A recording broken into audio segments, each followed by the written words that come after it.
So first of all, corporate politics. Now, first question, I want you to imagine for a moment you're a fly on the wall at a board meeting and you're listening to the dialogue and discourse that's going on and how those board members are making decisions about their organisation. What percentage of the data that is informing that decision-making process do you believe is concrete, factual, objective information? 20% over here? 10? 15? Did I hear? Any more? None. Sorry? None? Okay. Three? Okay, so somewhere between 0 and 20%. Let's have a look at the facts. 2 to 3%. So you were spot on. Thank you. And what's the rest? Well, it's based on people's opinions, perceptions, interpretations, and it will be coloured by their own beliefs, aspirations, and assumptions. And what does this translate into? Corporate politics, your ability to influence or otherwise, your reputation and how people perceive you, and of course, the relationships you build. Now, my day job is running training courses, mainly for CIOs, IT directors, and generally speaking, that is my agenda for the courses that I run. Now, another question for you. When I mention the word corporate politics or organisational politics, what words and phrases spring to mind? Frustration. Frustration? Conflict. Conflict? Personal agendas. Political agendas? Cutthroat. Cutthroat? Now, in essence, not too dissimilar from my list here. Doing deals, getting one over on your colleagues, scoring points, secrecy, subterfuge, mafioso tactics, and I try and win at your expense. Now, this tends to be how we construe corporate politics. But another question for you, what would a political-free organisation look like? One person, absolutely. Providing, of course, that one person wasn't schizophrenic. Because as soon as we get more than one person, we get difference of opinion, different viewpoints, and that's when corporate politics creeps in. But the point is how you handle those differences. And you can handle them in a negative sense like this, which is how we often construe corporate politics. However, this list is also corporate politics.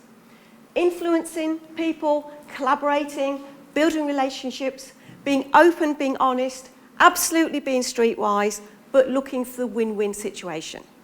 This is also corporate politics, and it's about how we handle those differences, and we can handle them in a negative sense like that, or in a positive sense like that. So in essence, corporate politics is what you make of it. Now, I used to work at Cranfield School of Management. I spent 4 years there full-time. I broke loose about 15 years ago, and I now work for myself, but I do go back there and teach from time to time as a visiting fellow. Now, this is some research we did at Cranfield in terms of what gave leaders or managers political success in the long term. Now, I do stress the long term. 2 key dimensions. 1, understanding the world in which you work, and second, how you choose to behave. Now, looking at the first dimension first, how are decisions made in your organisation? Is it because you've got a visionary leader at the top? Is it because we did it this way last time? Is it small incremental planning? Is it because the government changed the rules and the legislation changes? All those sorts of things. Understanding both the overt and covert agendas of the key decision makers. Now, I've used the word covert rather than hidden because covert agendas are not necessarily bad. For example, I've got lots of covert agendas I haven't shared with any of you. Not because I'm deliberately hiding them, it's just not appropriate in this setting to share. Now, if any of you invited me to have a one-on-one glass of wine with you this evening, you'd probably start getting me to open up and share those covert agendas. So I'm not deliberately hiding them, we just haven't created the right environment to encourage me to share. Understanding who has the power in the organisation and what gives one power. And it's not just political power, sort of status power. It could be because you're the boss's secretary or PA. It could be because you have a particular skill or expertise that people find useful. It could be because you're a smoker on your little smoking grapevine somewhere in the freezing cold around the back. Or it could be just because you're a fun and interesting person to be with and people enjoy your company. All those sorts of things. Understanding and extending your locus of influence. Now, that came from some research I did on IT professionals who'd made it to the position of chief executive.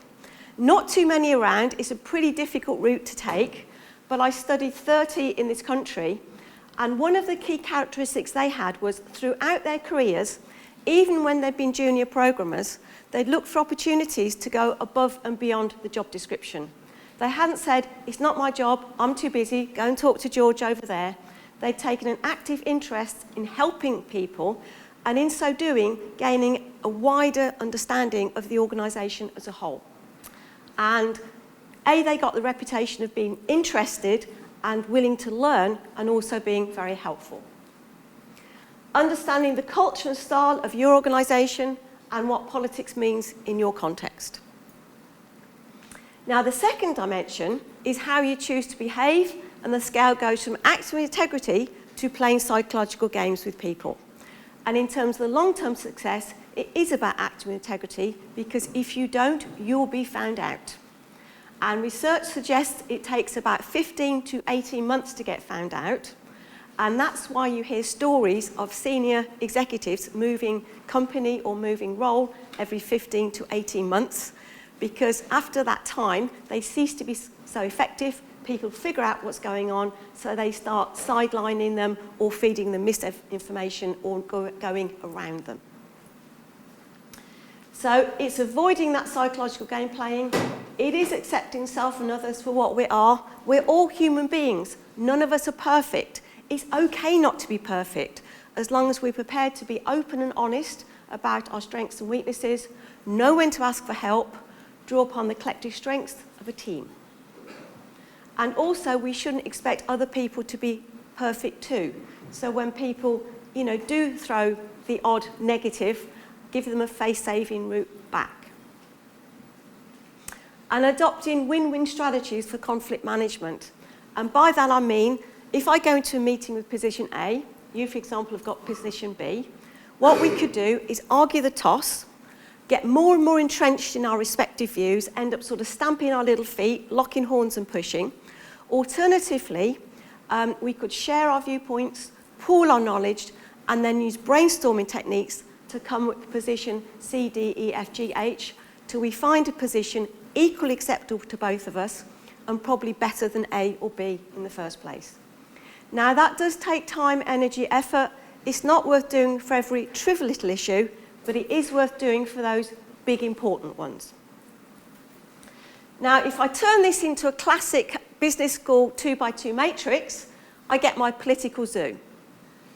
So I've got my innocent sheep who acts with integrity but hasn't got a clue what's going on.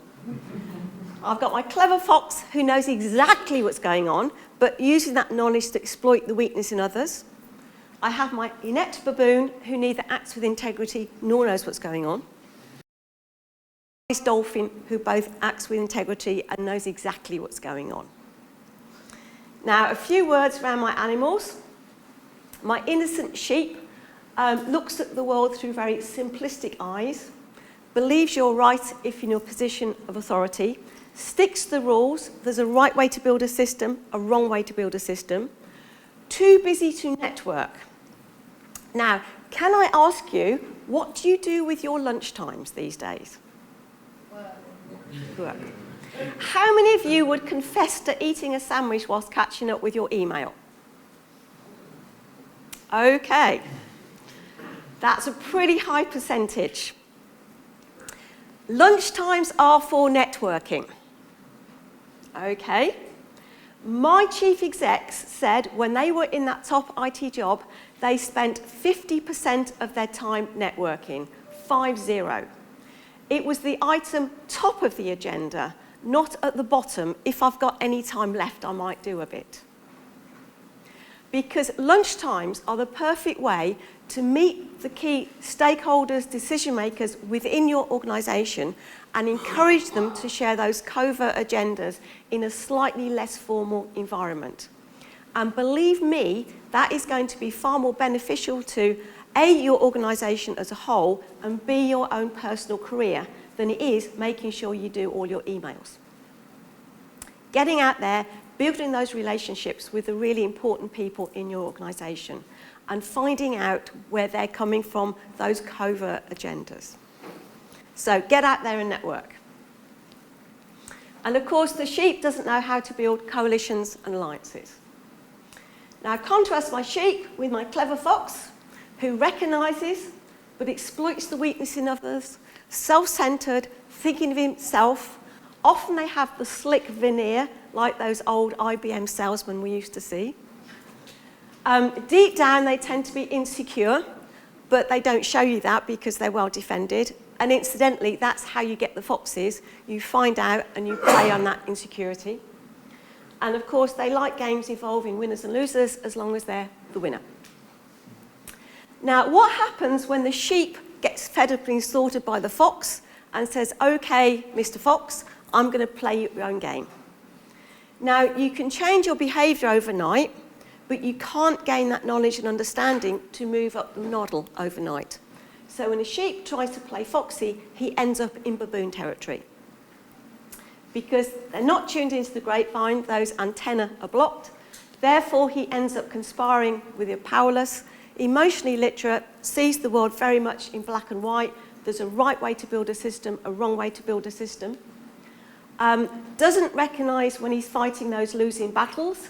And by the way, that is the story of all those runaway systems projects, the projects that should have been canned long, long ago, but we just can't make that difficult decision.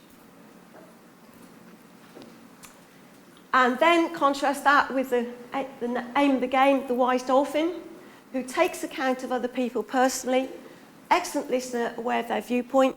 Doesn't mean you have to agree, but everybody has the right to their point of view, and you should do the courtesy of listening.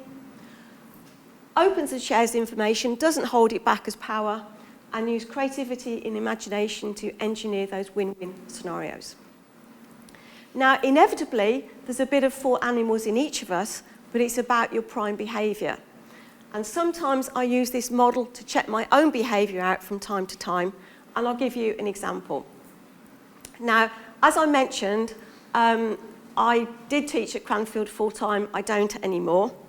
And I went back there a couple of years ago, and I was faced with a situation whereby an ex-colleague of mine had stolen and published some of my research material.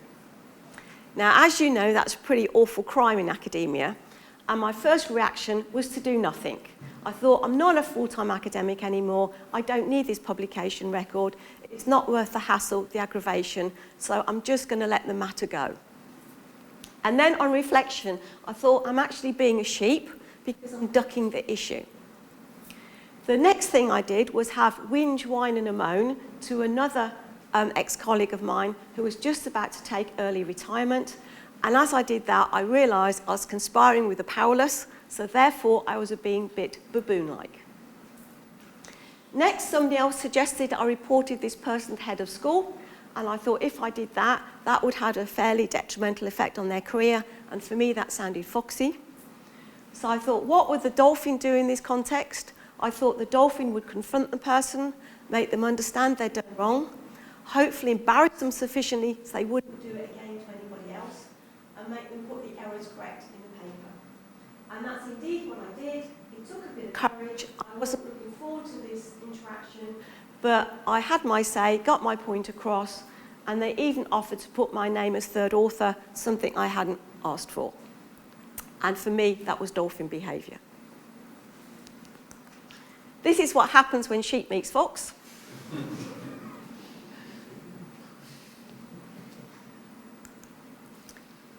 Okay. Now, a couple of the key aspects of being a good dolphin is A, self-awareness, an understanding of other people and how they may be different from you, and of course, knowing that, being able to communicate effectively and how to influence other people. So that's where I'm going to go now.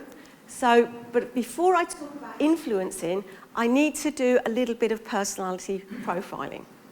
So I'm going to do a very, very short bit on, you might be aware of the instrument, it's called the Myers-Briggs Type Indicator. How many of you know that? Well, for those of you who do, I'm just going to talk about the centre two pairs of preferences because those are the most significant ones when it comes to communication and influencing. If you're not familiar with the instrument, doesn't matter, because I'm going to give you a quick whistle-stop tour. So, first of all, a little bit about the instrument. It is based on the theory of Carl Jung, and at one point, Jung was Freud's best student. However, Freud and Jung fell out over the nurture versus nature debate. Freud was of the view, as a human being, there was a right way to be. By training, development, learning, we could conform to his perfect view how a human being should behave. And as far as Freud was concerned, the only acceptable difference was in gender. So if you were a guy, you were supposed to be like that, and if you were a girl, you're supposed to be like that. Then Jung came along and fundamentally disagreed with Freud and believed there were numerous ways to be, and inherently we were born different from each other. And if we could learn to understand, value, appreciate those differences, we could draw upon the collective strengths of a team, but also, more importantly, not dismiss other people just because they don't do things the way we do them. Now, if you take my husband as an example, he's a particular personality type that thinks that his way is the best way, the right way, the only way. And when we do jobs around the house, I tend to approach jobs very differently from him. Therefore, he thinks I'm being stupid, dumb, and caggy-handed because I'm not doing them in the most efficient way. And it's not about me being dumb, stupid, or caggy-handed. I am different to him, and we do things differently. And as long as we achieve the objective at the end, it doesn't really matter. Make sense? So, two key dimensions: how we see the world or how we perceive the world, and how we make decisions. Now, looking at the first one first, in Myers-Briggs language, this is called sensing versus intuition. Now, just to explain the difference between these two, can you tell me what you see in that picture, please? Hierarchy. Okay. Dog. Yep. Can you all see the dog?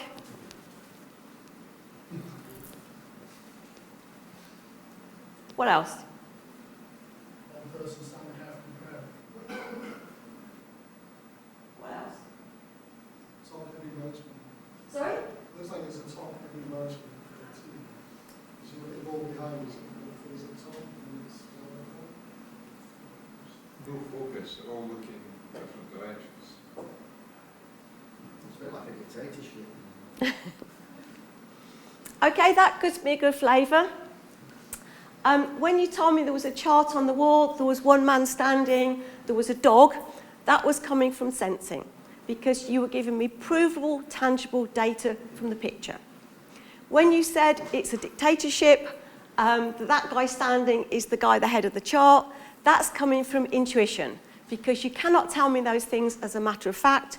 You're going beyond the data, making inference, interpretation, and intuitive leap, telling me what could be happening rather than anything you can prove factually. So sensing is about gathering data, information from the real world through any one or all of the five senses, concrete, factual information based in the here and now. Whereas intuition is more about sixth sense, gut feel, and it's more in the world of future possibility or maybe than hard fact. So in this situation, we've got the sensing gentleman enjoying the taste, the texture of the ice cream sundae, whereas our intuitive is thinking, okay, what next? Are we going to have cheese, pork, sing-song maybe? Now, if you do have a preference for intuition, sometimes it's difficult switching that imagination off and focusing on the moment. because the mind keeps wandering off in terms of future possibilities. And you can imagine some scenarios, if you do have thoughts like that, they're probably best not articulated at the time. A couple going house hunting together. The sensor is the one that notices the detail, the dry rot, the paint flaking off the window ledges, the damp patch hidden behind the cupboard, and the fact that the garage is too small for the Porsche and the Ferrari, all those sorts of things. Whereas the intuitive will miss that detail, but what they can do is visualise the house with that ceiling vaulted, the wall knocked down, the garden landscaped, what it could look like in the future. Now a little test for you. I want you to imagine for a moment you're going into hospital to have a routine brain surgery. And you have a choice of two surgeons. One has a preference for sensing, the other intuition. In all other respects, they're equal. Which would you choose? Sensing. Wise decision. This is our intuitive's operating theatre.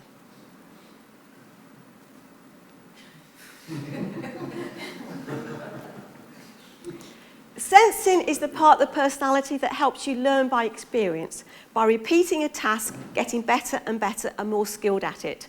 A bit like the golfer every Saturday on that golf course improving the handicap. Whereas intuition is a case of been there, done that, got the t-shirt. So that is sort of hang gliding one weekend, windsurfing the next, horse riding the next, and it's more sort of the jack of all trades rather than the master of one.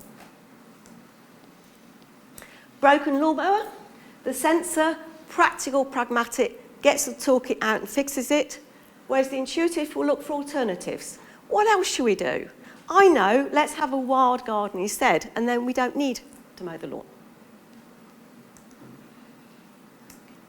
Now, all these preferences come with their associated strengths and weaknesses. And the whole idea is whatever your preference, be it sensing, be it intuition, celebrate that fact, but aim to be a good one and not a bad one. And to be a good one, you'll need the balance of the opposite in your personality. So, for example, a well-balanced sensor is good with the detail, they're knowledgeable, observant, pragmatic, but if they had no balance of intuition, they could come across as boring, sceptical, and nitpicking. Similarly, the intuitive is focused on the big picture, they're innovative and forward-thinking, but with no balance of sensing in their personality, they could come across as unrealistic, erratic, overcomplicated. And the other thing to bear in mind is that we tend to judge other people by our own standards. So, for example, I've got a preference for intuition, so as seen through the eyes of a fellow intuitive, they may see the blue words in my personality. However, as seen through somebody like my husband who's got a preference for sensing, they may see the red. Okay. Now, I've got a short video clip to show you now, and this is a case of spot the preferences, and I want you to focus on the lady in this video clip. Tell me her preference, sensor or intuitive, and then you can tell me if she's on the positive or the negative side of that preference.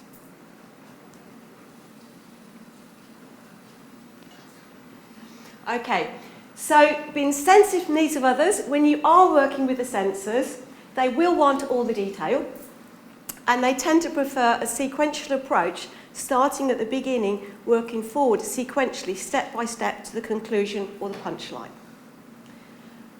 When you're working with intuitives, on the other hand, they need the punchline first, because they need that big hook to hang the bits of data on. And without that hook, the data doesn't make any sense. So you turn it around with intuitives, you focus with the punchline, the conclusion, and then you fill in the gaps with 3 key facts. No more than 3, because you'll bore them to tears if you give them more than that. And with intuitives, you'll find their brains work in 3s. Now, I have this communication issue frequently with my husband because, as I mentioned, he's a sensor and I'm an intuitive. And what happens is that I go home after maybe a day at work and he starts telling me a story from his day. And being a sensor, he starts at the beginning, giving me loads and loads of detail, loads and loads of facts. I get bored, so I stop listening. Eventually gets the punchline, at which point my little ears prick up because that's interesting. Then I ask him a question of detail, and he'll look at me and he'll say, but I've just told you that. And I'll say, yes, I know, but I wasn't listening then. Okay, so second dimension, thinking versus feeling. This is how we make decisions. Thinking with the head, based on logic, therefore objective. Feeling with heart, based on your own personal values, therefore subjective or a matter of opinion. Now, there is a gender bias on this dimension, and statistically, 2/3 of men have a preference for thinking, and 2/3 of women have a preference for feeling. Please remember, it is only 2/3. Now, quick game of word association, and I want the first word that comes to mind when I say problem. Solution, did I hear? Okay.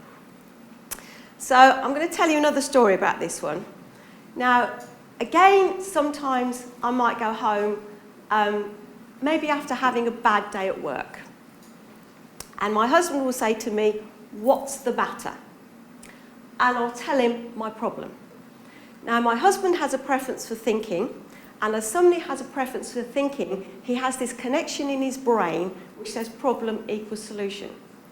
So with the best intentions in the world, he would tell me what to do. He would say, you should do this, you should do that, you should do the other. How do you think that made me feel? Murderous? Yes, absolutely. What did I want? Yes, I wanted tea and sympathy.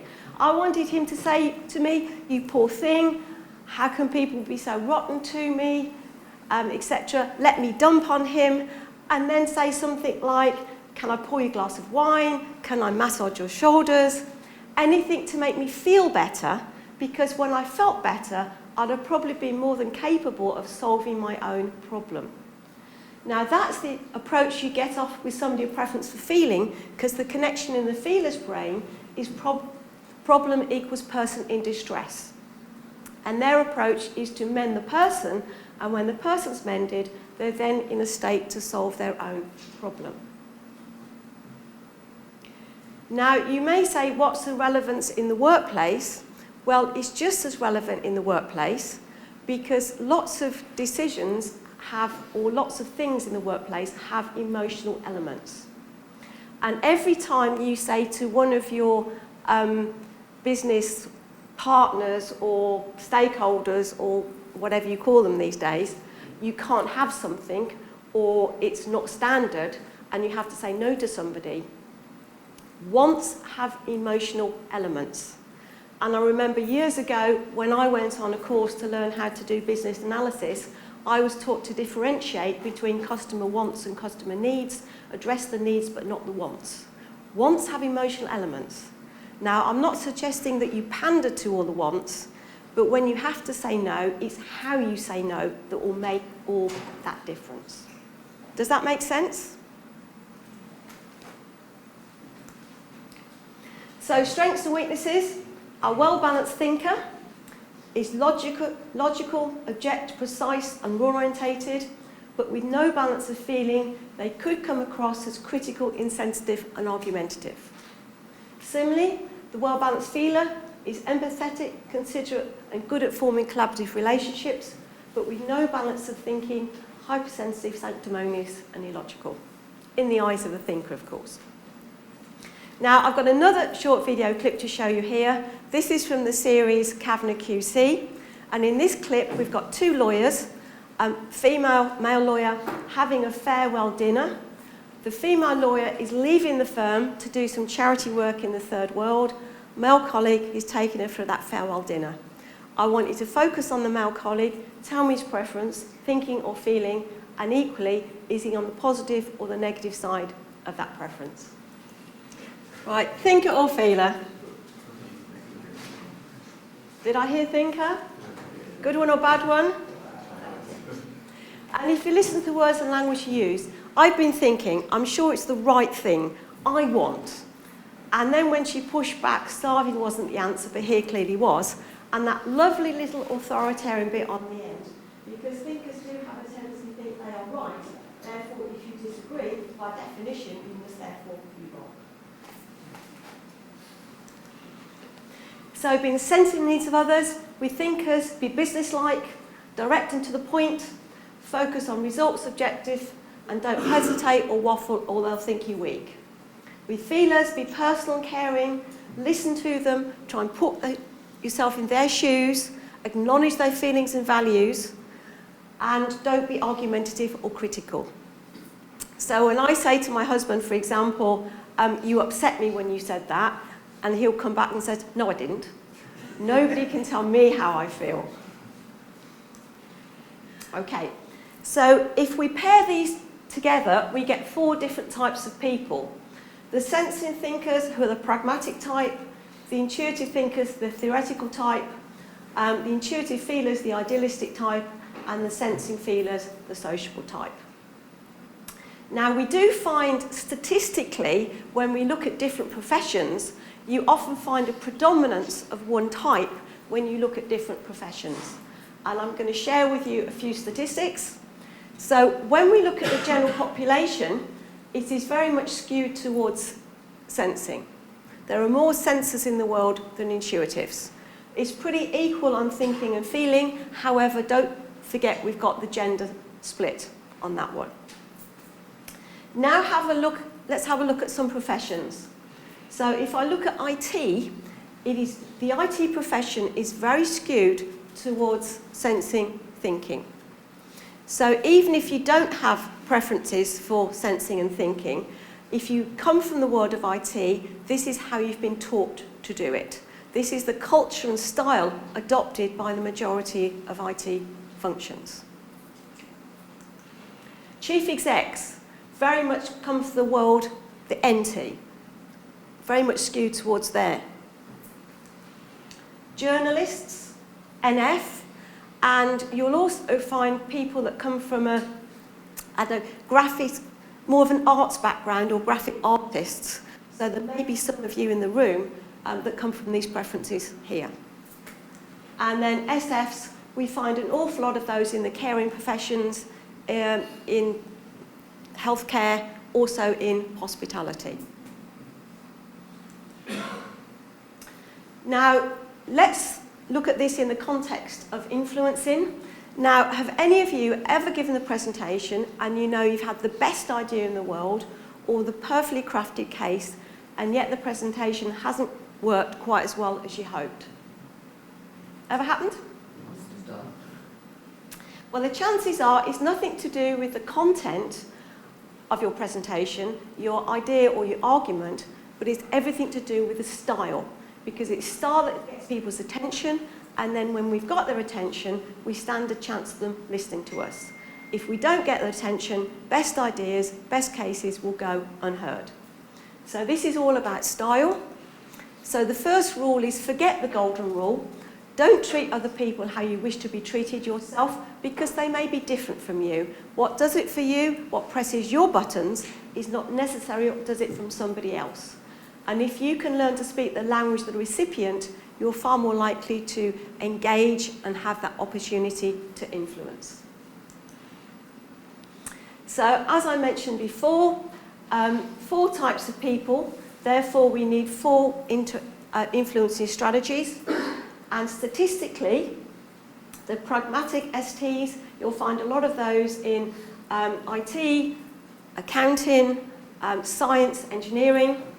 Theoretical type, the NTs, chief execs, a lot of marketing people come from them. Idealistic type, designers, social scientists, and the SF types, the caring professions. So 4 different types of people, 4 different influencing strategies.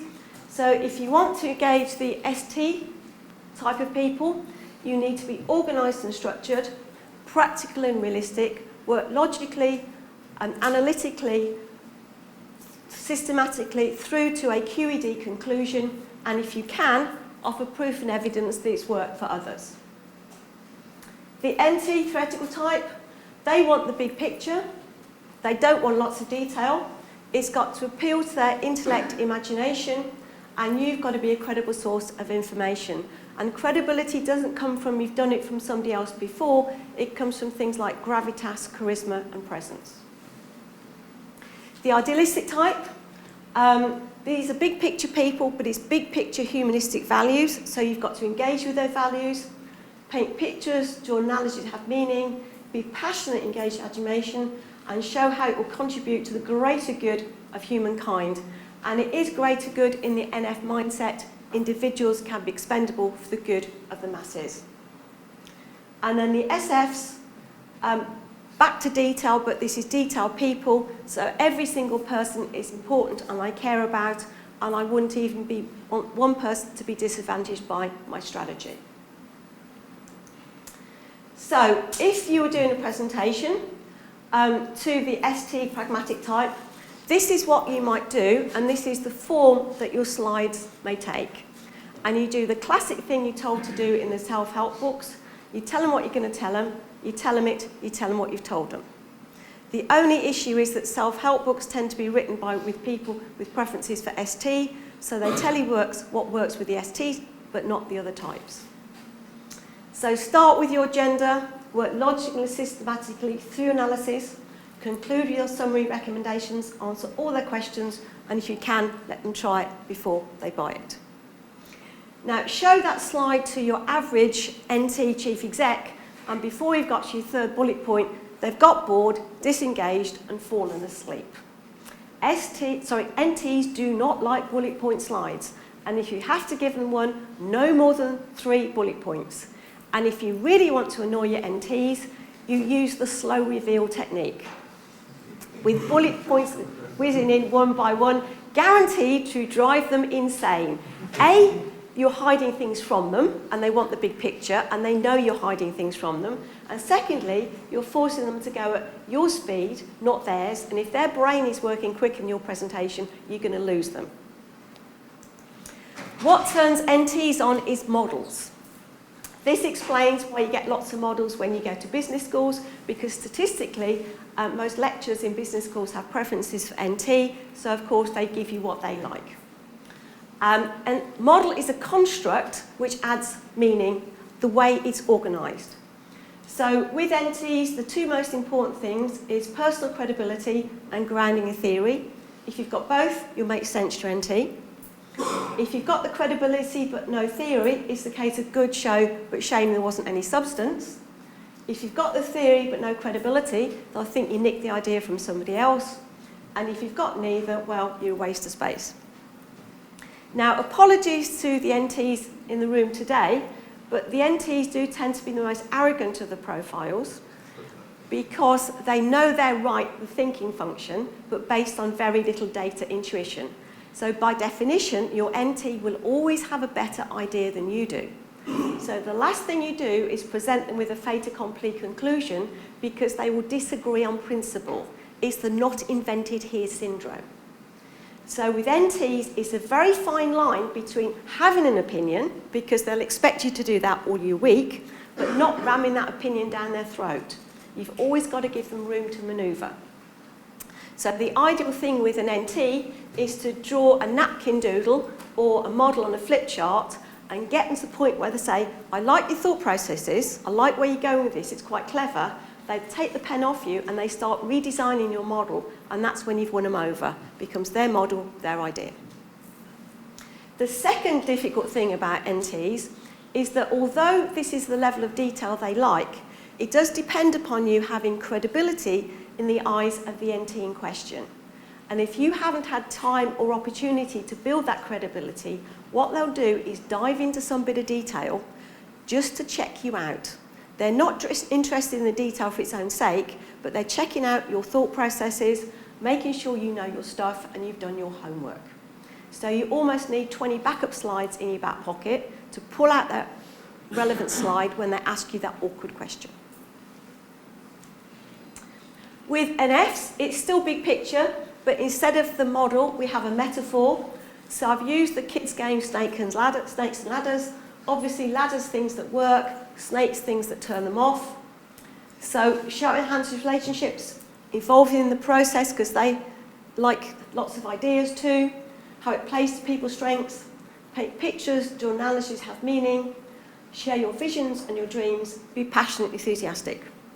Don't conflict with their personal values, so you've got to get to know them, There's no point in doing an analogy of football team if your NF in question hates football, not going to work. Don't give them too much detail. Again, list no more than 3, otherwise you disengage them. And don't shower them with facts and data. And then finally, our SFs. And this is not doing a formal presentation, but it's sitting down as you would with a friend over a coffee or a pint and having a genuine two-way conversation, not talking at them, not patronising them, but going there prepared to listen and learn and modify your own conclusions accordingly. SFs are the ones that really understand what's happening on the ground, A, sensing they're in touch with the reality, and B, people confide in them and talk to them. So they're the ones that really know what's going on, and they're the ones that will make or break your change initiatives. So in summary, with ST it's about proof and evidence, with STs it's about being clever and inventive, NFs is about being passionate and inspirational, and SFs is about personal and caring. Okay, so advertising industry use this to convince us to buy stuff all the time. Pretty smart cookies, they will do anything to increase sales. There is an example of an ST advertisement. As you can see, lots and lots of data, proof it's worked for other people, science behind it, and a form to send off yet more information. Contrast that with the next, which is NT. This is a micro puzzle. Doesn't even tell you the product, only words are required by law. It is a clever way to cut that silk cloth, appealing to the imagination of the NT mindset. NF, again, no words. This is about passion and imagery, that knife at throat, reflection of the lady's face in the mirror, conjuring up feelings, emotion. And finally, SF, lots of words, but they're not dry facts. It's a real story about real people and the mum turning a happy kid into, the crying kid into a happy kid. It also works with TV adverts too. So I'm now going to show you 4 TV adverts, one in each style, and I'd like you to tell me which is which, please. Okay, so what did we have there then? The last one's NT. Yes. It was clever. The play on words, and you thought it only covered business when they cleverly covered everything it did cover in the FT. SF. Sainsbury's was SF. It was reality, it was real, little micro stories, and it was about real people. ST. Fact. 90 of 115 stores. Yes. Budweiser? The only one there. NF, yeah. Do you think there was passion and imagery in there, Louis at the throat, and there was no reality in there? You don't get talking lizards in real life. It was NF. Often you're going to be presenting to a mixed group. So when you present into a mixed group, you mix and match your style. So you give some data lists for the STs, you give some models for the NTs, you give metaphors and analogies for the NFs, and you give some personal stories for the SFs. And you keep changing your style frequently so you're not engaging 3/4 of your audience for too long. So it's almost one slide of that, one slide of that, one slide of that, one slide of that. Let me give you an example. Where I started today, I started off talking about corporate politics with an ST list of data from a research project. I then gave you an NT model, but embedded within that model was the NF metaphor of the political zoo. I then gave you the same NT model, but this time embedded within it ST lists. I then gave you some SF personal stories when I behaved as each of those animals at Cranfield. And I concluded with an NF image. So in a very short presentation, I touched each of the styles twice. So my recommendation is craft your presentation initially in your own natural style, and then look back at what messages would lend themselves to a different form of presentation. When could you turn a list into a model? When could you use a metaphor or an analogy to explain what you're trying to do? When could you add a personal story? And you'll find your presentations will become more universally appealing. Okay, so final leg, managing today versus leading tomorrow. Now, in the modern day, we never have enough time. And we seem to end up sort of like hamsters on a hamster wheel. And I think the more you do, the more work it generates. And the more emails you answer, the more you're going to get in return. And we've all got ourselves on this treadmill. Now, when we don't have enough time to do things, something gives. And what often gives is tomorrow gives at the expense of today. And the reason why is that today is our comfort zone. We know how to manage today, and we can busy ourselves sorting out day-to-day issues, day-to-day problems, and we get the feeling that they're more urgent. They probably are urgent, but they're not necessarily more important. Whereas tomorrow is a lot more difficult. There is no rule book or right answer for tomorrow. It's the world of ambiguity, unpredictability, uncertainty. So we tend to focus our time on our comfort zone. So let's try and understand the problem. Now, I've created sort of a Maslow's hierarchy of needs for the HE function. And at the bottom level, it's very much about keeping the lights on, keeping everything that's in lecture rooms or training rooms sort of working and doing what it needs to work. And if you like, this is your license to exist, because if you can't get that right, you're going to be outsourced. The next level, it's starting to put in new equipment, do new stuff, but more or less in a reactive mode. You're doing what the rest of the university asks you to do. So it's being fairly reactive. At the next level, you're starting to influence the way things happen. So coming up with ideas, why don't we have this bit of kit? Or why don't we do it this way instead? And you're starting to influence strategic thinking and being proactive rather than reactive.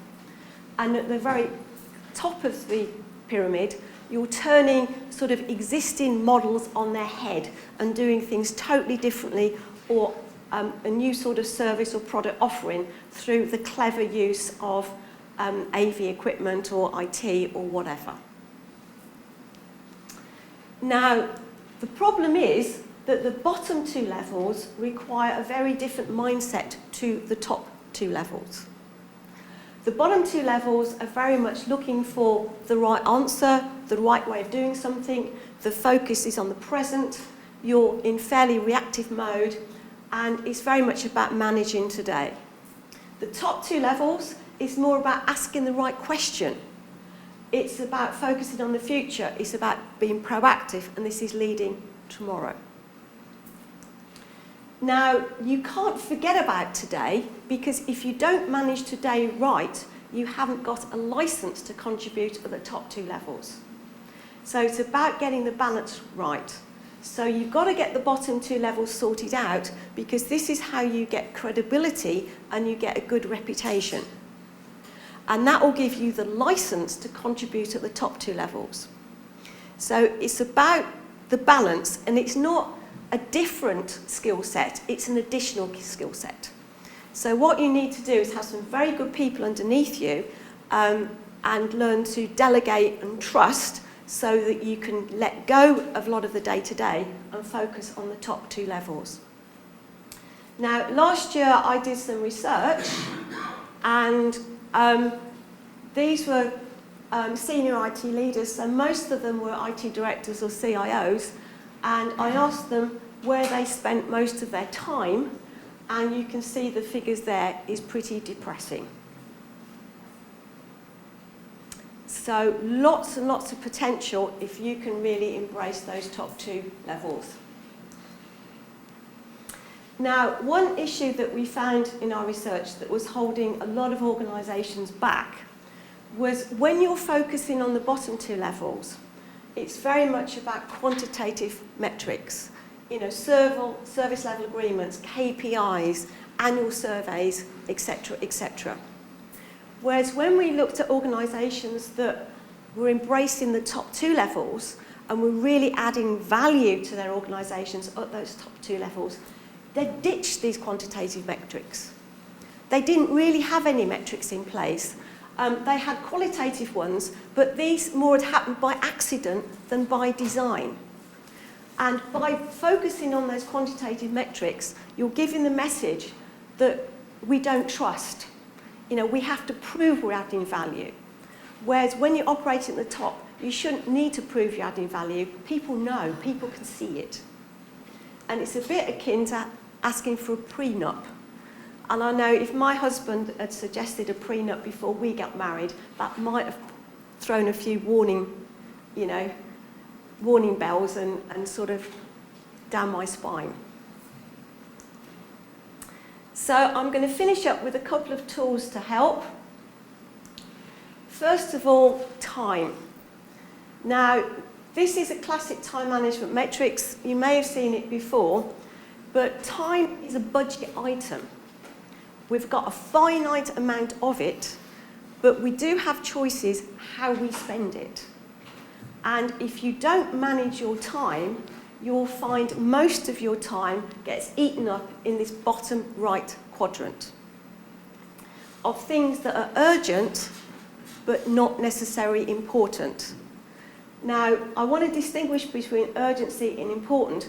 Just because something is urgent, it doesn't necessarily mean it's important, and vice versa. So if it's urgent, you have to do it now, but if it's not important, it means you only spend a little bit of time doing it. Or you delegate it if you can. And if you don't manage this quadrant, that's where your time will drift. The quadrant on the left, things that are not important or not urgent, you've got to question whether you should be doing them at all. And these are going to meetings because you've been invited to a meeting, not necessarily because you've asked the questions, what's the purpose of me going to this meeting? What's the contribution you want me to make? What decisions are going to come out of this meeting? It's doing every single little email. It's reading those emails that you're sent because everybody copies everybody in on it, and you don't really necessarily need to read it. It's having lunch with that sales guy because he's asked you to, not because you've got a useful purpose in having lunch with that sales guy. The top right, important and urgent. This is firefighting territory.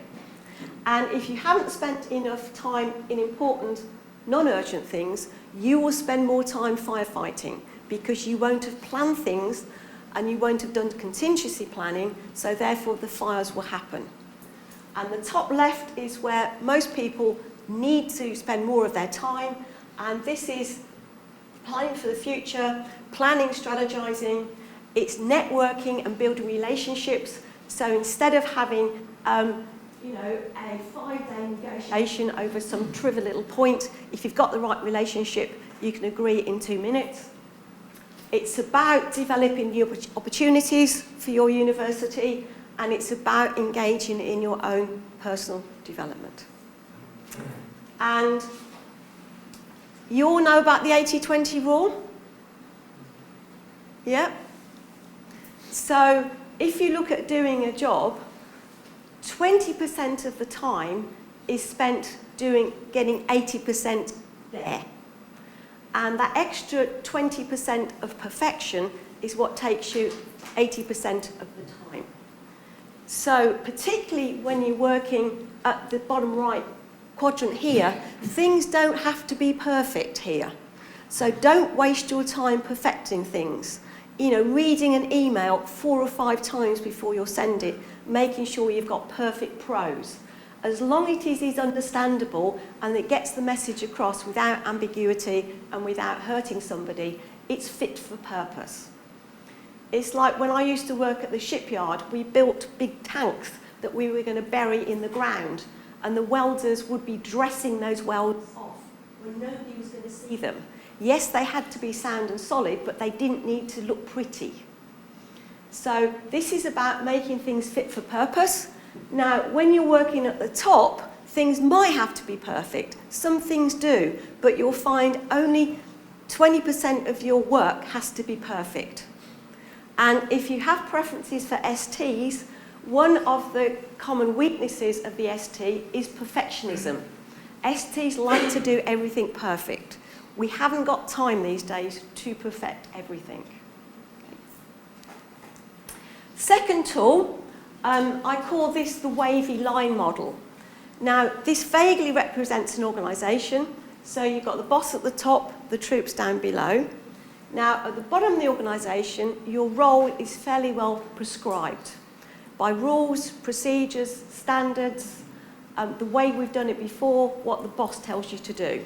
And as long as you follow the rules, work within the culture, do what you're told, you can't go horribly wrong. When you're working at the top of the organisation, you're making decisions what the organisation is going to look like in 5, 10, 15 years' time. There is no rule book, there is no right answer, all you have is choices, and it's about making the wisest choice with what you know. And somewhere is this wavy line, when your role moves from being fairly well prescribed to being more about discretion. And this is transcending the line between management and leadership. So when you're being paid to lead your organisation, you're making those big decisions, not based on a right answer, but based on your own judgment, which is going to be partly intuitive, partly what feels right in your gut. This is the way we're going to go. And only hindsight will prove it to be a good choice or a bad choice. So the thing is, to make those choices, don't spend a lot of time deliberating, debating, but see where you're going. If you're going in the right direction, carry on. If you're not going in the right direction, change. So if you're going to fail, fail quickly. And that, if you like, is my definition of the definition between management and leadership. And at the top, you are vulnerable, you are visible, and you are exposed. If you get it right, you're going to get paid the big bucks. If you get it wrong, life can be more challenging. But if you're leading, that's what you're being paid to do. If you want to know any more about the work I do, I've written 7 books now. So the one on the middle, I think, is the best. It's published by the BCS, so you'll find it on the website or Amazon if you want it. And that's all from me. So thank you very much for being a great audience. And any questions? I have one. How do you handle the psychologic game players? I know I work with 1 or 2. Some of them are quite new to the organisation. Okay, so the foxes. Fox. Okay. You play on their insecurity. I'll give you an example. I once worked for a bank. They were in Romford in Essex. They were called Save and Prosper. They don't exist anymore. And we were having one of those dreaded office reorganisations, and everybody was having to move physical space. So all my peer group were competing for this one bit of physical space that was the nicest physical space. It was a bit off the beaten track. It was south-facing windows. There was lovely pot plants and stuff like that. Everybody wanted this space. So I decided there was no point in trying to compete with my peer group because I'm not a fox. I wasn't going to win. So I just let them fight it out amongst themselves, and the fox won the space. And my strategy was to get the space off him. So I played to his insecurity, and his insecurity was a large but fairly fragile ego. So I did a deal with him, and at the time, we all had our own offices, and I had the biggest office, and he had the smallest. So I offered to swap him my big office for his little office in exchange for swapping his staff area for my staff area. Now, I didn't care about having a small office. I didn't spend much time in it. I had another desk out with my team, but it was really, really important to him. So I gave him something that didn't matter to me, and I got what I wanted. And my staff got what they wanted. They got the space they wanted.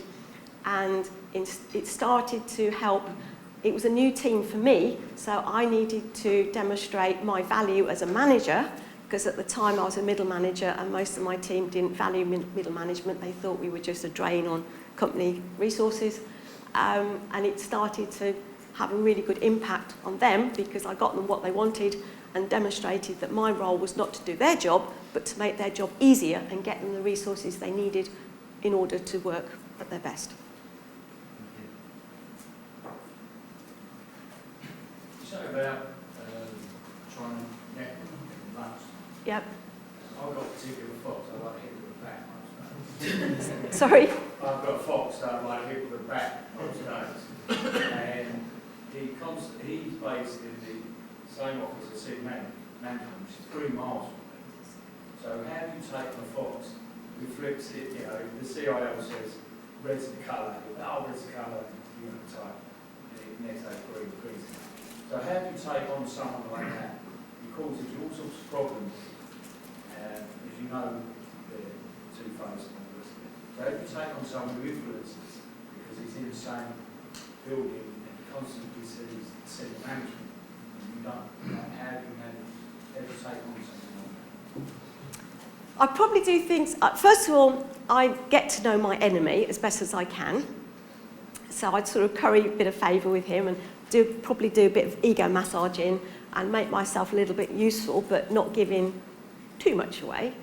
And then I try to build personal relationships with the senior managers so that you've got their ear, hopefully more than they, but try to do it in a more informal, try and do it in an informal environment.